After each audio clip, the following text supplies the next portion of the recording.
तो मित्रों, हमको इन महाशक्तियों पर यकीन करना चाहिए और इनके सिवा हमारे पास में और कोई चारा भी नहीं है। हमारे मुसीबत में फंसे इंसान की मित्रों, किस वक्त की भगवान ने जब जब इस भक्त पे या फिर किसी भी मानव पे कोई समस्या आई और मनुष्य ने भगवान को याद किया, तो कब कब नहीं भगवान ने मनुष्य की सहायता की। लेकिन मनुष्य है कि भूल जाता है। गजराज की कथा सुनी होगी तुमने कि जब हाथी का पैर मगर ने नदी में या फिर तालाब में, जो कथा आती है, हरी हरी हरी कथा में आती है यह कथा, तो उसने भगवान को याद किया, हरि विष्णु को याद किया, तो क्या उसे बचाने नहीं आए हरि? या फिर मीरा ने जब जहर का प्याला पिया था तो क्या बचाने नहीं आए थे? या फिर भक्त प्रहलाद के जीवन में कितने संकट आए, तो क्या हरि नहीं आए उसको बचाने? या फिर शिव कथा भी ऐसी ही, अनेक शिव कथा भी ऐसी आती हैं। और हनुमान, संकट मोचन हनुमान जी, क्या राम जी के काज को श्री राम जी के वनवास में, जब राम जी की हनुमान जी से मित्रता हुई थी या फिर वनवास में भेंट हुई थी, तो क्या हनुमान जी ने कितना सहयोग किया था श्री राम प्रभु का? सारे संकट तो श्री हनुमान जी ने ही तारे।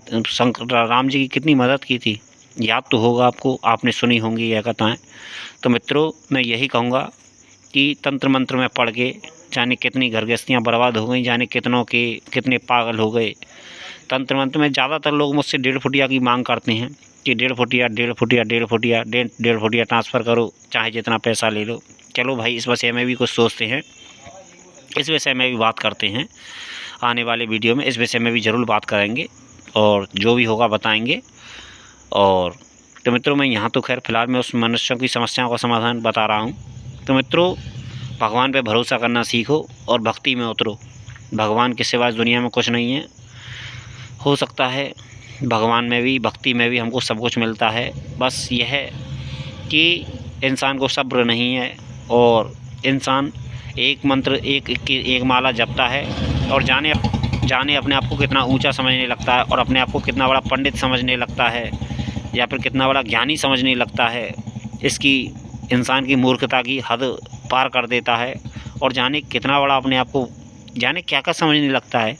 एक माला फेर दी, 2 माला फेर दी, या फिर रोज़ पूजा पाठ करने लग गया, तो जाने कैसी कैसी बातें करता है आदमी। अरे हम तो ये करते हैं, वो करते हैं।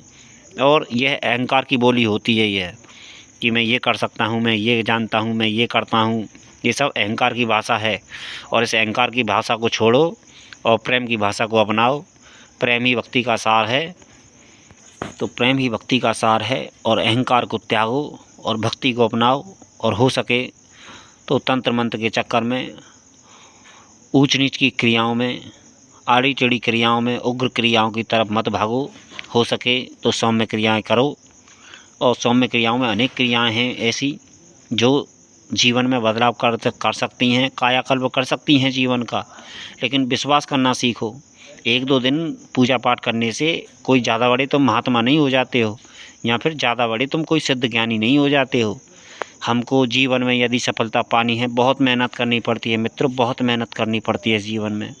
मैं जिस मुसीबतों से निकल के आ रहा हूँ, आज मैं बहुत अच्छी खासी परिस्थिति में हूँ और भगवान की कृपा है, गुरु की कृपा है मैं इतनी बड़ी मुसीबत से निकल के आया हूँ मित्रों। मैं भी इस तंत्र मंत्र के चक्कर में, उग्र क्रियाओं को, ऐसी क्रियाओं के चक्कर में पड़ के मैंने बहुत बड़ी गलतियाँ की हैं और लेकिन फिर भी मैं आज बहुत सुखी हूँ अपने परिवार के साथ में। और तुम लोगों के समक्ष में चाहे जब उपस्थित हो जाता हूँ, तो मित्रों मैं यही कहता हूँ कि भगवान से नाता जोड़ो और तंत्र मंत्र से नाता तोड़ो।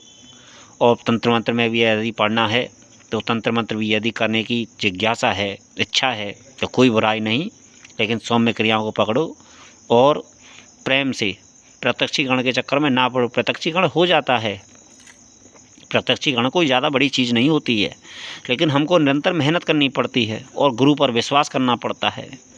गुरु मंत्र बहुत छोटा मोटा मंत्र समझते हैं, गुरु मंत्र की कीमत नहीं समझते। गुरु मंत्र ही आधार होता है, गुरु मंत्र ही आधार होता है। गुरु मंत्र के बिना किसी भी भगवान को तुम बिना गुरु के कभी नहीं देख पाओगे, समझे ना। लेकिन मुसीबतों की बात जहाँ तक है तो उसमें बिना गुरु के काम चल जाएगा, लेकिन फिर भी गुरु खोजना चाहिए और गुरु को सोच समझ कर बनाना चाहिए और पैसों को संभाल के रखना चाहिए। तो मित्रों मैं यही कहता हूँ कि जीवन जियो, प्रेम से जियो और अपने आप को ज़्यादा बड़ा 30 मार का ना समझो, प्रेम से जियो और हो सके तो भगवान की भक्ति करो और जितना हो सके भगवान में अपने मन को रमाओ। धीरे धीरे आदत पड़ जाती है, अभ्यास हो जाता है, भक्ति में आनंद आने लगता है और फिर समझदारी से जियो। बहुत कुछ होता है जीवन में, बहुत कुछ। ये जीवन 4 दिन की कहने की बातें हैं कि 4 दिन की जिंदगानी है, क्या आएंगे क्या ले जाएंगे, ये सब बेकार की बातें हैं, ये सब ढकोसला है। जीवन जियो, प्रेम से जियो, मनुष्य हो।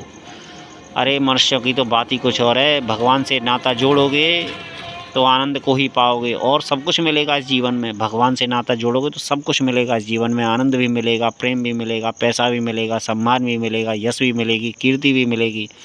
आजमाओ तो सही अपने उसको, थोड़ा सा कीमत तो चुकाओ भाई, थोड़ी सी मेहनत तो करो, थोड़ा सा उसकी तरफ झुको तो सही। तुम उसकी तरफ 1 कदम बढ़ाओगे, वो तुम्हारी तरफ 2 कदम बढ़ाएगा, तुम 2 कदम बढ़ाओगे, वो 4 कदम बढ़ाएगा। यकीन तो करना सीखो, थोड़ा सा समय तो दो किसी चीज़ को और अनुभव करना सीखो। अनुभव देखना मत सीखो, देख के कुछ नहीं कर पाओगे। क्या कर लोगे देख के? देखने की तमन्ना पैदा मत करो, अनुभव करो, बुद्धि करो, चिंतन करो, सोचो समझो।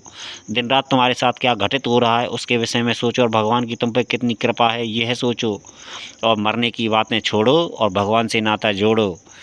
और मित्रों मैं यही कहता हूँ कि भगवान तुम्हें हर मुसीबत से निकाल देगा, बस भरोसा करना सीखो और उससे रोज़ प्रार्थना करो।